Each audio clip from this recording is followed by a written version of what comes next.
কারবালার ময়দানে হুসাইনের মাথাটা শরীর থেকে কেটে ফেলেছিল সীমার, এটা আমরা সবাই জানি।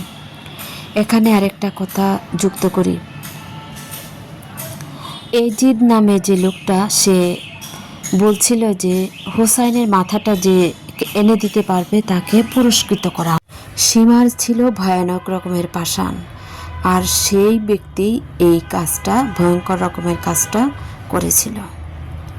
কারবালার ময়দানে যখন হুসাইনের বুকের উপর সীমার বসল খঞ্জর নিয়ে, অর্থাৎ তলোয়ার নিয়ে, আর তার গলায় সেই তলোয়ার সমানে ঘষতে লাগলো কেটে ফেলার জন্যে মাথাটা, যেমন জবাই করা হয় ঠিক তেমনি বারবার ঘষতে লাগলো তলোয়ারটা গলার মধ্যে, কিন্তু শরীর থেকে আলাদা করতে পারতেছিল না, অর্থাৎ কাটতে পারতেছিল না কোনোভাবেই।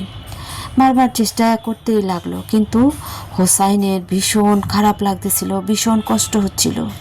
তিনি সহ্য করতে না পেরে বললেন যে সীমার, তুমি কোনোভাবেই এই কাজটা করতে পারবে না, এই আমার গলাটা এভাবে তুমি কোনোভাবেই কাটতে পারবে না।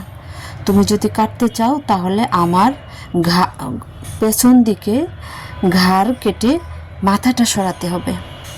এখানে আরেকটা কথা বলে নিই, প্রিয় নবী হজরত মুহাম্মদ সাল্লাল্লাহু আলাইহি সাল্লাম তার এই নাতিকে সবচেয়ে বেশি ভালোবাসতেন, আর সেজন্য তিনি হুসাইনের গলায়, মুখে, অর্থাৎ সারা শরীরে চুমু দিতেন, আদর করে ভালোবেসে তাকে সব সময় চুমু দিতেন।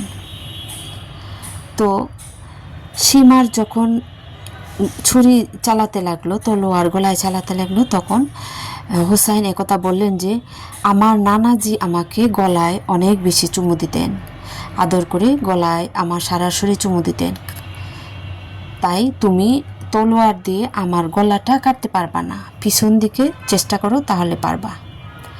আর সীমার তৎক্ষণাৎ পিছন দিকে তলোয়ার চালালো এবং মাথাটা শরীর থেকে আলাদা করে ফেলল।